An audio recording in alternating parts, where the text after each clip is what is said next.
देव ने विराज को अपनी तरफ से परमिशन दे दिया था सुपर अर्जुन को वापस लाने की। तभी विराज सुपर अर्जुन को पैरेलल यूनिवर्स से इस वर्ल्ड में लाने की कोशिश करने लगता है। वो फिर और एक बार अपने दोनों हाथों को आगे करता है और फिर देखते ही देखते उसके हाथों से कुछ अजीब वेव्स निकलकर हवा में तैरने लगती हैं और चंद सेकंड के अंदर विराज की बॉडी से निकली वेव से बना एनर्जी सर्कल अब ब्लू और ग्रीन कलर की लाइट के साथ चमकने लगता है। वाओ, इट्स अमेजिंग, देव उस एनर्जी को देखते हुए कहता है। देव ने अभी ये सब कहा ही था कि तभी अचानक ही विराज के शरीर में एक अजीब सा झटका महसूस होने लगता है। हाँ, ये क्या हो रहा है? मुझे तो लगता था कि मैं इस फार्मूले के साथ कामयाब रहूंगा, इस फार्मूले का इस्तेमाल करके अपनी सुपर पावर के दम पर सुपर अर्जुन को पैरेलल यूनिवर्स से इस यूनिवर्स में ला सकता हूं। लेकिन मेरा ऐसा सोचना ठीक नहीं है क्योंकि अभी कुछ भी हो सकता है, विराज देव से कहता है। कुछ भी हो सकता है मतलब? अरे अभी अभी तो तुम बोल रहे थे कि तुम इस काम को आसानी से अंजाम तक पहुंचा सकते हो। तुम मेरे बेटे अर्जुन को वापस पैरेलल वर्ल्ड से इस वर्ल्ड में ला सकते हो, लेकिन अब तुम ये सब क्या बोल रहे हो और तुम्हें आखिर ये हो क्या रहा है? देव शॉक्ड होकर विराज से बोला। मैंने जहां तक अंदाजा लगाया था ये बात उससे उलट है। इन सब चीजों को समझकर मैंने कहा था कि मैं इस काम को आसानी से अंजाम तक पहुंचा सकता हूं, लेकिन मैं सही नहीं था। मुझे नहीं मालूम था कि यहां भी कुछ प्रॉब्लम्स क्रिएट हो सकती है। मैं इसकी तह तक अच्छे से नहीं पहुंच पाया। मुझे लगता है मेरी सुपर पावर वहां तक नहीं पहुंच पाई जहां तक उसे पहुंचना चाहिए था। इसलिए हो सकता है कि मैं सुपर अर्जुन को पैरेलल यूनिवर्स से यहां लाने में कामयाब न रहूं, या कुछ ऐसी घटना हो जाए जिसकी उम्मीद भी हमने नहीं की हो, विराज देव को समझाते हुए कहता है। देखो, अब जो भी होगा उसे ऊपर वाले के भरोसे छोड़ देते हैं, क्योंकि जो होगा वो होकर रहेगा। उसे हम दोनों मिलकर भी नहीं टाल सकते, देव ने जवाब दिया। उसकी इस बात पर विराज ने भी अपना जोर देते हुए कहा, हाँ, क्योंकि मैं इस एनर्जी के गोले को गायब नहीं कर पा रहा हूं। अब जो होगा देखा जाएगा। एक तरफ विराज अपनी पावर से सुपर अर्जुन को वापस बुलाने की पूरी कोशिश कर रहा है, तो वहीं दूसरी तरफ पैरेलल यूनिवर्स का अर्जुन अभी अपने रूम पर मौजूद है। वो परेशान है और उसने गुस्से में आकर अपने रूम की चीजें इधर से उधर करनी शुरू कर दी है और पल भर में उसने सारा सामान नीचे फर्श पर बिखेर दिया है। मुझे लगता है मुझे इस घर में पैदा ही नहीं होना चाहिए था। मम्मी पापा सारा दिन मुझे ही कोसते रहते हैं। अरे ऐसा भी मैंने क्या कर दिया जो मुझे हर एक पल के साथ जिल्लत भरी जिंदगी मिली है? कभी कभी तो लगता है कि मेरी लाइफ में कभी खुशियां आएंगी ही नहीं और हमेशा ही मुझे ऐसे ही जीना होगा। परेशान अर्जुन अपने कमरे में मौजूद खुद से बातें करते हुए कहता है। अर्जुन को अपनी लाइफ से अब नफरत होने लगी है, क्योंकि दिन के ज्यादातर वक्त उसके माता पिता उसे किसी न किसी बात पर बेवजह डांटते रहते हैं। परेशान अर्जुन अपने कमरे में खुद को लॉक किया हुआ है और वो थोड़ी थोड़ी देर में इधर उधर कमरे में राउंड मारता जा रहा है। कभी वो एक जगह बैठ जाता है तो कभी उठ जाता है। ऐसा करते करते उसे अब पूरा 1 घंटा होने को जा रहा है। तभी वो अचानक दीवार के पास एक जगह पर रुकता है और अगले ही पल अचानक उसकी बॉडी में कुछ अजीब हलचल होनी शुरू होती है। अरे अरे ये मेरे साथ क्या हो रहा है? बचाओ बचाओ, मुझे कोई बचाओ! पैरेलल यूनिवर्स का अर्जुन चिल्लाते हुए कहता है और देखते ही देखते उस दीवार पर एक बड़ा सा गोला क्रिएट हो जाता है। अर्जुन इससे पहले कुछ समझ पाता वो एक ही सेकंड में वहां से गायब हो जाता है।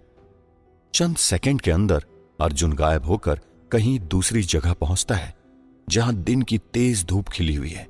चारों तरफ फूल पत्तियां और बड़े बड़े पेड़ हैं, जिसे देखने पर पता चलता है कि यह खूबसूरत और काफी बड़ा गार्डन है। अर्जुन चारों तरफ के नजारे को अच्छे से देखता है और फिर खुद से सवाल करते हुए कहता है, ये मैं कहां आ गया हूं? अभी अभी तो मैं अपने रूम में इधर से उधर राउंड मार रहा था, लेकिन अचानक वहां से यहां कैसे पहुंच गया? ये तो एक बहुत बड़ा गार्डन है जो काफी खूबसूरत है, लेकिन मैं यहां कैसे आया? कहीं ये मेरा कोई सपना तो नहीं? खुद से बातें करते हुए अर्जुन कहता है। अगले ही पल वो आगे बढ़ता है तो वहां उसे कुछ लोग नजर आते हैं जो कि अभी अभी इस बड़े से गार्डन में आए हैं। वहां कुछ 4-5 लड़के लड़कियों का ग्रुप है। उन्हें आपस में बातें करता देख अर्जुन उसके नजदीक जाता है और उन सभी को नीचे से ऊपर तक अच्छे से देखने लगता है। अर्जुन को अपने नजदीक आकर ऐसी अजीबोगरीब हरकत करता देख उनमें से एक लड़का अर्जुन के पास उठकर आता है और एक दमदार आवाज में कहता है, क्या बे, क्या देख रहा है? कभी लड़कियां देखी नहीं क्या तूने जो आंखें फाड़ फाड़ के देख रहा है? उस लड़के की इस बात को सुनकर अर्जुन घबरा जाता है। वो उस लड़के से घबराते हुए कहता है, नहीं नहीं भैया, ऐसी कोई बात नहीं, आप मेरा मतलब गलत समझ रहे हैं। अर्जुन के इस जवाब पर वहां पर खड़े सभी लोग हंसते हैं। तभी उनमें से एक लड़की बोलती है, हाँ हाँ, मुझे सच लगता है, ये सच बोल रहा है। अरे किसी लड़की को देखने भर के लिए भी गट्स चाहिए होते हैं जो इसके अंदर नहीं है। हाँ तू सही कह रही है, ये तो मुझे कोई नमूना नजर आता है। दूसरा लड़का उस लड़की की बातों को आगे बढ़ाते हुए कहता है। उन सब की बातों को सुनकर अर्जुन को थोड़ा अजीब लगता है, लेकिन अभी भी उसे यही लग रहा है कि वो किसी सपने में जी रहा है। उसे लग रहा है कि उसे अचानक अपने रूम पर नींद आ गई थी और अब वो सपने में खोया हुआ है। खैर, अर्जुन हिम्मत करके अपने सामने खड़े उस लड़के से एक और सवाल करता है, भैया क्या आप मेरी एक हेल्प करेंगे? हाँ बता, क्या हेल्प चाहिए तुझे? हम तेरी ही तो हेल्प करने के लिए यहां बैठे हैं। अर्जुन के सवाल का मजाक उड़ाते हुए उस लड़के ने जवाब दिया और फिर वहां पर खड़े बाकी लोग भी हंसने लगे। भैया मुझे लगता है कि मैं सपने में जी रहा हूं, क्या आप मुझे यकीन दिलाएंगे कि ये सपना नहीं हकीकत है? अर्जुन ने सामने खड़े लड़के से पूछा, जिसे सुनकर वहां मौजूद सभी लोग चौंक गए। यार बड़ा ही अजीब आदमी है तू, सच में मैंने तेरे जैसा नमूना आज से पहले कभी नहीं देखा। तुझे तो दुनिया का 8वां अजूबा होना चाहिए। लेकिन जो भी हो, मैं तुझे ये यकीन दिला सकता हूं कि तू सपने में जी रहा है या नहीं। बस इतनी हेल्प तो मैं तेरी जरूर करूंगा। सामने खड़े उस लड़के ने अर्जुन का मजाक उड़ाते हुए कहा और अगले ही पल अर्जुन के फेस पर एक जोरदार पंच जड़ दिया, जिससे अर्जुन धड़ाम से नीचे जमीन पर गिर पड़ा। अर्जुन की यह हालत देख वहां पर खड़े बाकी लोग हंसने लगे और अर्जुन का मजाक उड़ाने लगे। नीचे पड़ा अर्जुन अभी भी दर्द से कहरा रहा है, लेकिन अब उसे यकीन हो चुका है कि वो सपने में नहीं बल्कि हकीकत की दुनिया में जी रहा है और इत्तेफाक से वो किसी और जगह पर पहुंच गया है। इसका मतलब ये सपना नहीं है, मैं सच में किसी दूसरी जगह पर आ गया हूं। लेकिन मेरे साथ ये सब हुआ कैसे? मैं तो अपने कमरे में था, फिर अचानक यहां कैसे पहुंच गया? और ये जगह कौन सी है? इससे पहले तो मैं यहां पे कभी नहीं आया। खुद से बातें करते हुए अर्जुन कह रहा है, लेकिन अगले ही पल उसका ध्यान वहां पर खड़े लोगों पर जाता है जो कि उसकी हालत को देखकर उसका मजाक उड़ा रहे हैं। क्यों भाई, कैसी लगी? आ गया स्वाद? अब तो तुझे यकीन हो गया ना कि तू सपने में जी रहा है या हकीकत में? या अभी भी यकीन दिलाना हो तो एक बार और हाथ साफ कर लेता हूं तेरे ऊपर। सामने खड़े उस लड़के ने फिर एक बार अर्जुन का मजाक उड़ाते हुए कहा, कहते हैं जब पानी सर से ऊपर चला जाए तो शराफत छोड़ देनी चाहिए। अर्जुन ने उस लड़के को गौर से देखते हुए कहा, ओह, तो अब ये जनाब हमें गुस्सा दिखा रहे हैं। चलो अब मैं तुम्हारे गुस्से को ठंडा करने का काम करता हूं।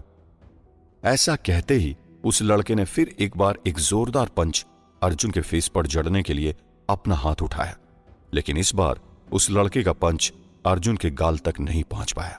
उसे अर्जुन ने अपने हाथों से रोक दिया और अगले ही पल एक जोरदार जवाबी पंच सामने खड़े उस लड़के को जड़ दिया, जिससे उसने जमीन चाट ली। अर्जुन के इस जवाबी हमले से वहां पर खड़े बाकी लोग पूरी तरह हैरान हो गए, क्योंकि जो अर्जुन अभी तक इन लोगों से बड़ी विनम्रता से बात कर रहा था, उसने अब ईंट का जवाब पत्थर से दिया है। अपने साथी को मार खाता देख उसका दोस्त भी अर्जुन के पास आया, लेकिन अर्जुन ने उसकी भी मरम्मत कर दी और दोनों दोस्त की जमकर धुनाई कर दी। अर्जुन लगातार उन दोनों लड़कों को मारे जा रहा था, तभी वहां पर खड़ी उन दो लड़कों की दोस्त बाकी तीन लड़कियां अर्जुन के पास आई और हाथ जोड़ते हुए अर्जुन से बोली, हमसे गलती होगी, प्लीज हमें माफ कर दो। ठीक है, मैं तुम्हें माफ कर देता हूं, लेकिन एक बात का ध्यान हमेशा रखना कि किसी की विनम्रता को उसकी कमजोरी मत समझना, क्योंकि जिसे आप कमजोर समझने की गलती करते हैं वो अगर अपनी पर आ गया ना तो कुछ भी कर सकता है। अर्जुन ने कहा, फिर वहां से आगे बढ़ गया। जाते जाते अर्जुन ने मन में कहा, थैंक्स सुपर अर्जुन, तुम्हारे कारण आज मैंने खुद पर यकीन किया और मैं उन लोगों से जीत गया। एक तरफ पैरेलल यूनिवर्स का अर्जुन किसी और जगह पर पहुंच गया है, तो वहीं दूसरी तरफ तकरीबन 1.5 घंटे बाद अर्जुन के पिता को अपने बेटे की फिक्र हुई, क्योंकि जब से वो कॉलेज से आया है तब से उसने कुछ खाया भी नहीं और तभी से उसने अपने आप को अपने रूम में कैद करके रखा हुआ है। लेकिन हकीकत से अभी पैरेलल यूनिवर्स के देव और देविका अनजान है, क्योंकि अभी अर्जुन अपने कमरे में नहीं बल्कि कहीं और ही है, जो अर्जुन के लिए पूरी तरह अनजान जगह है। बहरहाल देव अपनी पत्नी देविका के पास आता है और अर्जुन के बारे में पूछता है, अर्जुन ने अभी तक खाना खाया या नहीं? नहीं, अभी तक तो नहीं खाया, देविका ने जवाब दिया। क्या, अभी तक उसने खाना नहीं खाया? देव चौंकते हुए बोला, हाँ, आज हम लोग जरूरत से ज्यादा उस पर गुस्सा हो गए, इसलिए गुस्से में उसने अभी तक खाना नहीं खाया है, देविका ने जवाब दिया। तुम रुको, मैं उससे बात करता हूं, मैं जा रहा हूं उसके कमरे में। ऐसा कहते ही देव अपने हाथों पर खाने की प्लेट लेकर अर्जुन के कमरे की ओर निकल पड़ा। दरवाजे पर पहुंचकर उसने दरवाजा खोलने की कोशिश की, तभी उसने देखा कि दरवाजा अंदर से बंद है। बेटा, दरवाजा खोल, खाना खा ले, देख मैं तेरे लिए खाना लेकर आया हूं, देव बाहर से दरवाजा खटखटाते हुए कहता है। लेकिन देव के इतना कहने पर भी अंदर से कोई रिएक्शन नहीं आया। बेटा, मैं जानता हूं कि आज मैंने तुझे बहुत कुछ सुना दिया, मुझे अपनी गलती का एहसास है, मैं तुझसे बात करना चाहता हूं, तू बस दरवाजा खोल तो सही, देव ने फिर एक बार दरवाजा खटखटाते हुए कहा। लेकिन इस बार भी अंदर से कोई भी रिएक्शन नहीं आया। बेटा, तू मुझसे नाराज हो गया है ना? अरे मैं तुझसे माफी मांगता हूं बेटा, मैंने आज तुझसे जो भी कहा वो नहीं बोलना चाहिए था। देख, जल्दी से दरवाजा खोल, वरना मुझे गुस्सा आ जाएगा, और तू तो जानता है ना मेरे गुस्से को, इसलिए अपने बाप की बात मान और दरवाजा खोलना। देव ने फिर एक बार दरवाजे पर हाथ मारते हुए कहा। लेकिन इस बार भी अर्जुन के रूम के अंदर से कोई रिएक्शन नहीं आया। देव को बार बार अर्जुन को आवाज लगाता देख देविका भी वहां आ गई। क्या बात है, अभी तक अर्जुन ने दरवाजा नहीं खोला? देविका ने थोड़ी हैरान होकर पूछा। पता नहीं क्या बात होगी, अर्जुन ना तो कुछ बोल रहा है और ना ही मेरी बातों का जवाब दे रहा है। मुझे अब यहां पर खड़े खड़े 15 मिनट होने को है, लेकिन अर्जुन ने अभी तक मेरे एक भी सवाल का जवाब नहीं दिया, देव ने देविका को जवाब दिया। हाँ, मुझे तो बहुत डर लग रहा है, आप कैसे भी करके दरवाजे को खोलिए, देविका घबराते हुए बोली। देविका के ऐसा कहते ही देव ने हाँ में अपना सिर हिलाया और अगले ही पल अर्जुन के रूम के उस दरवाजे को तोड़ दिया। अंदर पहुंचकर देव और देविका ने देखा कि उनका बेटा अर्जुन अपने कमरे में नहीं है, जिसे देखकर उन दोनों की आंखें फटी की फटी रह गई। अरे अर्जुन तो यहां है ही नहीं, देव हैरान होकर बोला। हाँ, मुझे अच्छे से याद है कि वो उस वक्त अपने कमरे में जा चुका था और उसने उस वक्त अंदर से कुंडी लगाई भी थी, लेकिन यहां वो तो है ही नहीं, देविका घबराते हुए बोली। कहीं अर्जुन घर से बाहर तो नहीं चला गया? देव ने हैरान होते हुए पूछा। आप उसका फोन ट्राई कीजिए, देविका ने कहा, और अगले ही पल देव अर्जुन का फोन ट्राई करने लगता है। लेकिन फोन की घंटी बजने पर अर्जुन का फोन वहीं उस कमरे में मिला। कहां चला गया होगा ये लड़का? मुझे लगता है वो फिर कहीं अपने दोस्तों के पास गया होगा और हम बेवजह उसकी चिंता कर रहे हैं, देव ने कहा। नहीं, इस बार मुझे कुछ बहुत अजीब लग रहा है, आप पता करिए ना, कहां है मेरा बेटा? मुझे उसकी चिंता हो रही है, देविका फिर एक बार घबराते हुए बोली। अरे तुम इतना टेंशन मत लो, देखना अभी कुछ ही देर में आ जाएगा, देव ने देविका को दिलासा देते हुए कहा। आखिर कहां गया अर्जुन अचानक से गायब होकर? अर्जुन के माता पिता अभी अर्जुन को लेकर परेशान है। तभी अचानक उनका ध्यान अर्जुन के कमरे की बाईं तरफ की दीवार पर जाता है, जहां वे दोनों देखते हैं एक बड़ा सा काला गोल घेरा बना हुआ है, जो कि इससे पहले यहां मौजूद नहीं था। ये काला गोल घेरा कैसा है? पहले तो इस दीवार पर यह घेरा नहीं था। देव चौंकते हुए बोला और अगले ही पल उस गोल काले घेरे के पास गया। देखिए जरा इस काले गोल घेरे को, इसे देखकर ऐसा लग रहा है कि यहां पर किसी ने आग लगा दी हो, जिससे दीवार पर यह निशान बन गया। देविका ने ध्यान से उस गोले को देखते हुए कहा, लेकिन यह निशान कुछ अजीब सा लग रहा है। यह बेशक जला हुआ है, लेकिन इसे देखकर ऐसा लग रहा है जैसे यह एक ऐसा गोल सर्कल हो जिसके अंदर कुछ रखा गया हो। देव ने उस गोल काले घेरे को देखते हुए कहा, लेकिन यहां पर आग लगी कैसे जिससे दीवार पर यह निशान पड़ गया? कहीं अर्जुन ने तो यह सब नहीं किया?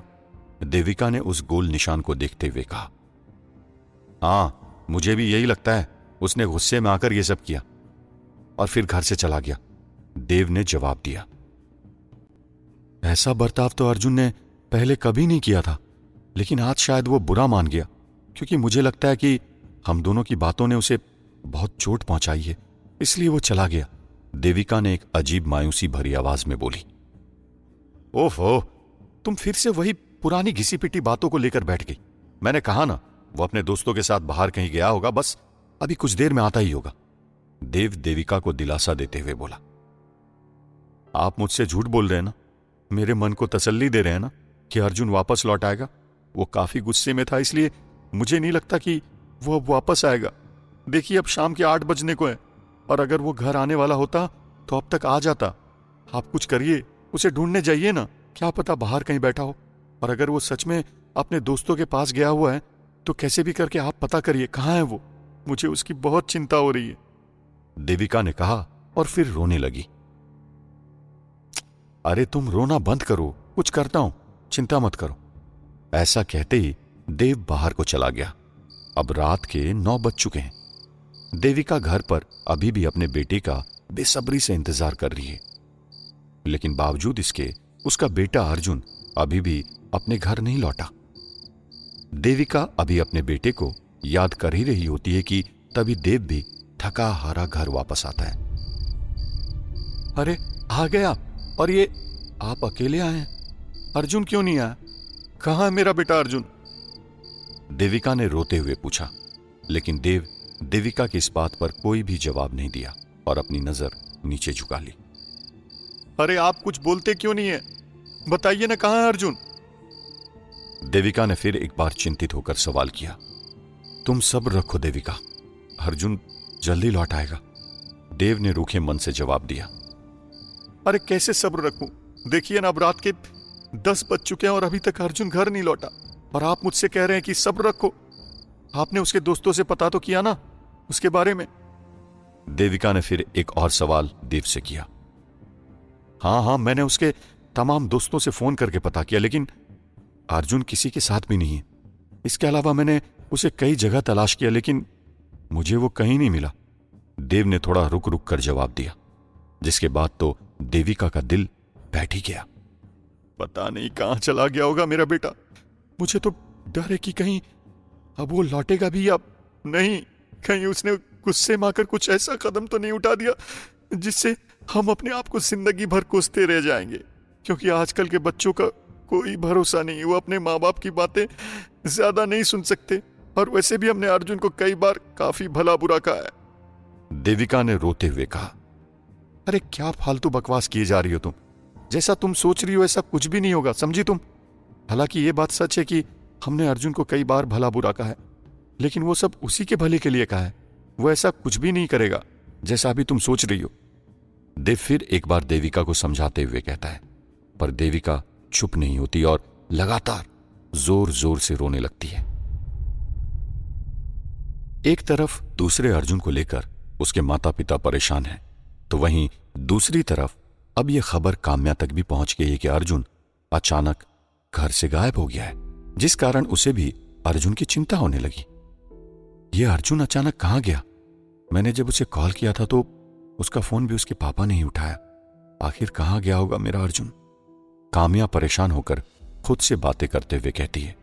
तभी उसे सुपर अर्जुन का ख्याल आता है, जो खुद से बातें करते हुए कहती है, मुझे सुपर अर्जुन को इस बात की इंफॉर्मेशन देनी चाहिए कि अभी अर्जुन घर पर नहीं है। अगले ही पल काम्या दूसरी दुनिया से आए हुए अर्जुन यानी कि सुपर अर्जुन को कॉल मिलाती है, जो कि अभी डेविड जूल के घर पर आराम कर रहा है। लेकिन इतनी रात हो गई फिर भी उसे अभी तक नींद नहीं आई है। अगले ही पल उसके फोन पर काम्या की कॉल आती है। वो कॉल पिक करता है। हेलो अर्जुन, काम्या कहती है। हाँ काम्या, बोलो, इतनी रात में तुमने मुझे कॉल किया, सब ठीक तो है ना? सुपर अर्जुन ने सवाल किया। अर्जुन के घर से उसके दोस्त विक्की के अलावा मुझे भी कॉल आया था। तब उसके पापा ने बताया कि अर्जुन घर पर नहीं है, अचानक कहीं चला गया है और अभी तक घर नहीं लौटा, काम्या ने बताया। क्या? ये क्या कह रही हो तुम काम्या? अर्जुन घर पर नहीं है? पर वो अचानक गया कहां होगा? मुझे भी नहीं बताया उसने कुछ, सुपर अर्जुन ने कहा। हाँ, आज से पहले अर्जुन ने कभी ऐसा नहीं किया, लेकिन आज सुनने में आया है कि उसकी अपने मम्मी पापा से कुछ कहा सुनी हो गई है। उसके पापा ने उसे काफी खरी खोटी सुनाई, जिससे तंग आकर अर्जुन ने खुद को अपने रूम में बंद कर लिया था। जब उसके पिता खाना लेकर रूम के दरवाजे पर पहुंचे तो रूम के अंदर से कोई रिएक्शन नहीं आया, इसलिए जब उन्होंने दरवाजा तोड़कर देखा तो वहां अर्जुन नहीं था, काम्या ने जवाब दिया। अब मुझे ही अर्जुन का पता लगाना होगा, तुम टेंशन मत लो, रुको मैं कुछ करता हूं। ऐसा कहते ही सुपर अर्जुन ने कॉल कट कर दिया और अगले ही पल दूसरे अर्जुन की तलाश में निकलने को तैयार हुआ। तभी उसे डेविड जूल का ख्याल आया। मैं अगर अभी डेविड को बिना बताए यहां से चला गया तो डेविड को चिंता हो जाएगी और बेवजह वो मुझ पर शक करेंगे, लेकिन उन्हें इस बारे में बता भी तो नहीं सकता मैं कि मैं अभी अर्जुन की तलाश में बाहर जा रहा हूं, अर्जुन अपने मन ही मन में कहता है। अगले ही पल वो अपने रूम के लॉक को अच्छे से चेक करता है और फिर विंडो की ओर देखते हुए हल्का मुस्कुराता है और अपनी सुपर पावर का यूज करके विंडो के रास्ते एक लंबी उड़ान के साथ बाहर निकल जाता है। एक और अर्जुन के माता पिता और साथ ही सुपर अर्जुन जो उसे लेकर परेशान है और शहर में जगह जगह उसकी तलाश कर रहे हैं, तो वहीं दूसरी ओर दूसरा अर्जुन अभी जहां मौजूद है वहां रात होने के बजाय दिन है, जबकि जहां से अर्जुन इस अनजान जगह पर आया है वहां भी रात हो रही है। बड़ी अजीब बात है, मैं इससे पहले जहां मौजूद था वहां अभी रात होने को थी, लेकिन यहां तो तेज धूप खिली हुई है। यह कैसे पॉसिबल हो सकता है? अर्जुन खुद से सवाल करता है।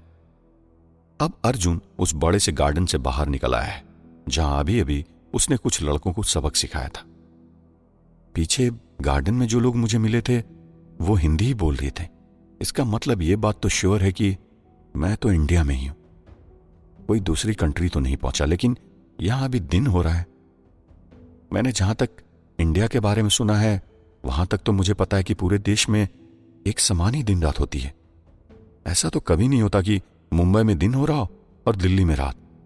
पूरे देश में सब जगह दिन रात एक ही वक्त में होते हैं, अर्जुन खुद से बातें करते हुए कहता है। लेकिन अभी भी वो नहीं समझ पा रहा है कि वो असल में अभी कहां मौजूद है। आगे बढ़ते हुए अर्जुन की नजर रोड पर पड़ती है जहां वो देखता है कि वहां सभी गाड़ियों को इंसान चला रहे हैं, जो कि उसके लिए हैरानी वाली बात है। अरे ये क्या, ये कैसे हो सकता है? यहां कोई रोबोटिक गाड़ियां वगैरह तो कुछ भी नहीं है, यहां सभी गाड़ियों को इंसान ही चला रहे हैं। अर्जुन ने इतना कहा ही था तभी उसे सुपर अर्जुन की एक बात याद आती है। अरे यार, जिस वर्ल्ड से मैं यहां आया हूं उस वर्ल्ड में रोबोटिक गाड़ियां मौजूद नहीं है। वहां लगभग सभी गाड़ियों को इंसान ही चलाते हैं और तुम्हारा ये वर्ल्ड हमारे वर्ल्ड के बिल्कुल विपरीत है। यहां की टेक्नोलॉजी हमारे वर्ल्ड से काफी ज्यादा एडवांस है। सुपर अर्जुन ऐसा पैरेलल यूनिवर्स के अर्जुन से कहा था और सुपर अर्जुन की यह बात अभी दूसरे अर्जुन को याद आ रही है। जैसा अर्जुन ने मुझे बताया था यहां तो ठीक वैसा ही हो रहा है। कहीं मैं उसी अर्जुन की तरह दूसरे वर्ल्ड में तो नहीं आ गया जिस तरह वो मेरे वर्ल्ड में आया था। ऐसा कहते ही अर्जुन चौंकते हुए अपने चारों तरफ देखता है और पूरी तरह शॉक्ड हो जाता है। उसे अब थोड़ा बहुत लगने लगा है कि वो अभी अपने वर्ल्ड में नहीं है, लेकिन अभी भी वो पूरी तरह से श्योर नहीं है कि वो अभी किसी दूसरे वर्ल्ड में है। अरे नहीं नहीं, ऐसा नहीं हो सकता। ऐसे कैसे मैं अपने वर्ल्ड से किसी दूसरे वर्ल्ड में आ सकता हूं? मुझे ऐसे ही नहीं मान लेना चाहिए कि मैं अभी अपने वर्ल्ड में नहीं हूं। इसके लिए मुझे पहले कंफर्म करना होगा। अर्जुन खुद से सवाल करता है और आगे बढ़ जाता है। उधर दूसरी तरफ पैरेलल यूनिवर्स में सारी रात सुपर अर्जुन दूसरे अर्जुन की तलाश करता है। उसे अर्जुन को तलाश करते हुए रात से सुबह हो गई, लेकिन उसे अर्जुन कहीं भी नहीं मिला। अगर अर्जुन परेशान था तो वो मुझे कॉल करता, लेकिन उसने ना ही मुझे कॉल किया और ना ही अपनी प्रॉब्लम्स मेरे साथ शेयर की। और पता नहीं कहां गायब हो गया वो। सुपर अर्जुन खुद से बातें करते हुए कहता है, जो कि अभी एक बड़ी सी बिल्डिंग की छत पर बैठा हुआ है। अब वक्त आ गया है, मुझे अर्जुन के घर जाना होगा, जहां मुझे उसके माता पिता और साथ ही मेरे माता पिता भी मिलेंगे, जो मुझे उनका बेटा समझने की भूल कर सकते हैं। लेकिन कुछ भी हो, मुझे इस सिचुएशन को हैंडल करना होगा। जब तक अर्जुन वापस घर नहीं लौट आता, तब तक मुझे उनका बेटा अर्जुन बनकर उनके घर पर ही रहना होगा। खुद से बातें करते हुए अर्जुन ने कहा और अगले ही पल एक तेज उड़ान के साथ वहां से चला गया। कुछ ही मिनटों के अंदर सुपर अर्जुन उस गली में एक ऐसी जगह पर उतरा जहां अभी कोई मौजूद नहीं है। और ये वही गली है जिस गली के कुछ अंदर अर्जुन का घर है। थोड़ी ही देर में सुपर अर्जुन वापस से एक नॉर्मल इंसान बनकर अर्जुन के घर पहुंच गया, लेकिन घर के दरवाजे पर पहुंचकर वो रुक गया। मैं जो ये कर रहा हूं, क्या वो सही रहेगा? लेकिन अभी तो मुझे ये सब भी करना होगा, वरना अर्जुन के माता पिता वो तो जीते जी मर जाएंगे, क्योंकि अर्जुन के अलावा उनका कोई सहारा भी तो नहीं है। हाँ, ये एक अच्छा काम है और इसलिए मुझे ये काम करना ही होगा। अपने मन में उठ रही कुछ ऐसी ही उथल पुथल के साथ अर्जुन ने जैसे तैसे हिम्मत जुटाकर घर का दरवाजा खटखटाया। कुछ ही देर बाद देविका ने दरवाजा खोला और सामने देखा कि सामने उसका बेटा अर्जुन खड़ा है, लेकिन हकीकत में वो नहीं जो वो समझ रही है। असल में सामने खड़ा लड़का उसका बेटा अर्जुन नहीं, बल्कि दूसरी दुनिया से आया हुआ लड़का अर्जुन है, जिसकी शक्ल हूबहू उनके बेटे अर्जुन की तरह है। अर्जुन को सामने खड़ा देख देविका खुश हो गई, जो कि अभी तक अर्जुन की चिंता में रो रही थी। इतने टाइम बाद अर्जुन ने इस पैरेलल यूनिवर्स में अपनी मां देविका को अपनी आंखों के सामने देखा, इसलिए अभी उसकी आंखों से भी आंसू आ गए, क्योंकि मां तो मां होती है, फिर चाहे बात इस वर्ल्ड की हो या फिर पैरेलल यूनिवर्स की, सब जगह मां का स्थान सबसे ऊपर ही होता है। देविका अभी कुछ भी कहती, इससे पहले ही उसने अर्जुन की आंखों में आंसू देख लिए। मां, वो मैं मेरा मतलब, अर्जुन ने धीमी आवाज में अभी आगे कुछ कहता कि इतने में देविका फूट फूट कर रो पड़ी और अर्जुन को देखने लगी। तुझे पता है कल रात से हम तुझे कितना तलाश रहे हैं और तू है कि अब घर आ रहा है। अब सीधे सीधे बता, कल रात से कहां था तू? देविका ने गुस्से भरी आवाज में कहा, जो कि अभी कुछ देर तक अर्जुन को लेकर परेशान थी। वो मैं बस ऐसे ही वो रात को टहलने। इसके आगे अर्जुन कुछ भी नहीं बोल पाया। देविका भी अर्जुन की हालत समझ गई। वो सीधे अर्जुन के गले लग गई। जैसे ही देविका अर्जुन के गले लगी, सुपर अर्जुन को अपने यूनिवर्स की मां याद आ गई। सॉरी मां, सॉरी, अर्जुन ने कहा। तभी अचानक ही अर्जुन के शरीर में झटके लगने शुरू हो गए। वो कुछ भी समझ पाता इससे पहले ही अर्जुन को अजीब सा एहसास होने लगा। क्या हुआ अर्जुन? तू ऐसे क्यों हिल रहा है? देविका ने अर्जुन की हालत देखते हुए कहा। देविका की बात पर अर्जुन ने खुद को संभालते हुए कहा, कुछ नहीं मां, वो कल से कुछ खाया नहीं ना, शायद इसलिए ऐसा फील हो रहा है। अर्जुन के इतना कहते ही देविका उसे अंदर ले गई। अंदर जाते ही अर्जुन को झटके लगने बंद नहीं हुए। उसने खुद से कहा, कहीं ये प्रोफेसर ने जो पावर्स दी है उसका साइड इफेक्ट तो नहीं है? हाँ, मुझे अंदर ही अंदर ऐसा लग रहा है। अब मैं क्या करूं? अभी यहां से जा भी तो नहीं सकता। अरे अर्जुन, कहां चले गए यार तुम? सुपर अर्जुन ने खुद से परेशान होते हुए कहा। आखिर क्यों लग रहे हैं सुपर अर्जुन को झटके?